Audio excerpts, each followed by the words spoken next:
Assalamualaikum warahmatullahi wabarakatuh.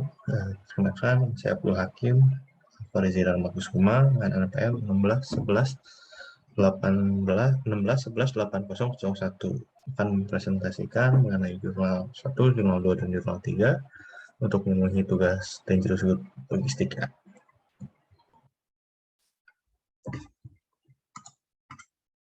Di jurnal yang pertama mengenai teori-teori dan teori-teori yang digunakannya adalah dengan judul jurnal yang pertama, Analysis of Accident and Incident occurring during Transport of Packaged Dangerous Goods by Sea. Informasi pelepasan barang berbahaya dan kecelakaan yang melibatkan barang berbahaya selama transportasi laut diperoleh dari database nasional dan sumber informasi internasional. Dua database nasional yang digunakan adalah US Department of Transportation Pipeline and Hazardous Material Safety Administration atau singkatannya PHMSA.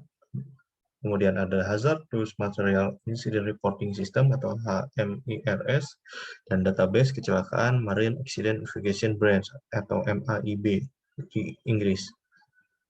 Mayoritas kejadian barang berbahaya dalam database nasional ini adalah insiden dengan konsekuensi yang lebih rendah dari perspektif kerusakan manusia dan kapal.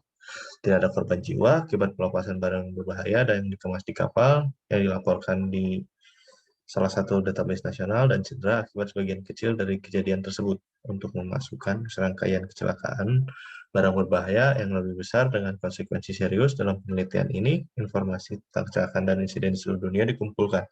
Tidak ada sumber yang komprehensif atau lengkap dan menyeluruh untuk insiden di seluruh dunia, sehingga berbagai sumber yang dikonsultasikan sehingga berbagai sumber yang dikonsultasikan.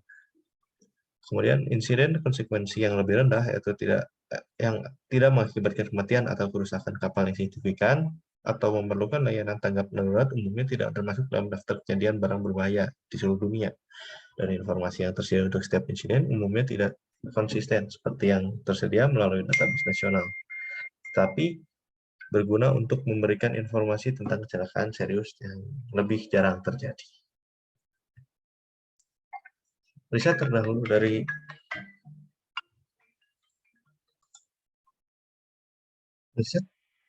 dari Analysis of Accident and Incident Occurring During Transport of Packaged Dangerous Goods by Sea adalah kecelakaan dan insiden item berbahaya yang termasuk dalam penelitian ini adalah di mana ada rilis pada kapal komersial selama pengangkutan kemasan barang berbahaya, yaitu barang-barang yang diangkut dalam unit transportasi kargo, rilis transportasi massal.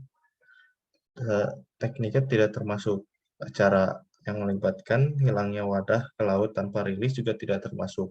Untuk berbasis data nasional, HMIRS dan MAIB, catatan untuk periode 11 tahun termasuk 1998 hingga 2008 dianalisis informasi tentang kecelakaan fatal di seluruh kapal kontainer dunia pada mencakup periode yang sama. Sekelompok rilis berbahaya yang terjadi di seluruh dunia pada kapal kontainer untuk periode 2006 sampai 2007 juga dimasukkan. Seiring dengan kemudian ada dari jurnal yang kedua, yaitu Improving Safety of Transportation and Dangerous Goods by Railway Transport. Seiring dengan meningkatnya pengangkutan barang berbahaya, demikian juga pula risiko yang ditimbulkan selama pengangkutan. Literatur yang menyatakan perlunya menjamin keselamatan proses transportasi, mengingat zat berbahaya yang menimbulkan ancaman yang signifikan dan tidak hanya bagi lingkungan dan manusia, tapi juga untuk seluruh infrastruktur transportasi. Menurut Diagnosa dan kawan-kawan menyatakan bahwa risiko seringkali bukan karena sifat zat berbahaya, tapi juga karena kesalahan manusia dalam produksi dan transportasi, menurut Fatiano dan kawan-kawan. Kemudian ada penelitian-penelitian sebelumnya. Nah, aktivitas perencanaan darurat biasanya dapat dinilai dari segi kecepatan, dan keadaan sistem. Mereka berpendapat bahwa keselamatan dan efisiensi sistem transportasi harus dipertimbangkan sebagai tujuan strategis. Namun, pasal tersebut lebih menekankan pada transportasi jalan raya. Saat mengangkut barang berbahaya, proses pengangkutan sangat penting dan ada resiko insiden di seluruh rantai logistik atau supply chain atau logistik chain. Makalah ilmiah yang terkait dengan penilaian risiko pengangkutan barang berbahaya telah diajukan oleh banyak penulis, termasuk Milazzo, Crossi, Fabiano, Swan, dan lain-lain, Aliami dan kawan-kawan, dan Zhao dan kawan-kawan menemukan bahwa 3 faktor yang paling berpengaruh dalam kecelakaan transportasi bahan berbahaya adalah faktor manusia dan kendaraan dan fasilitas transportasi, serta pengasan dan pemuatan barang berbahaya di Cina. Tapi faktor-faktor ini lebih terkait dengan transportasi di jalan. Kemudian dari jurnal yang ketiga, ada Traffic Flow Assignment for Planned Deliveries in Dangerous Goods Transportation.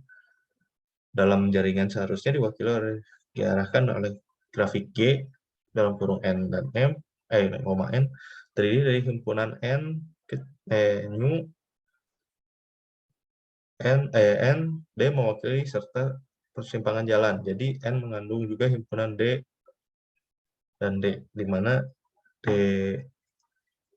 ini N kumpulan link, M dan mewakili persimpangan jalan 2 node dalam rel jika panjangnya bisa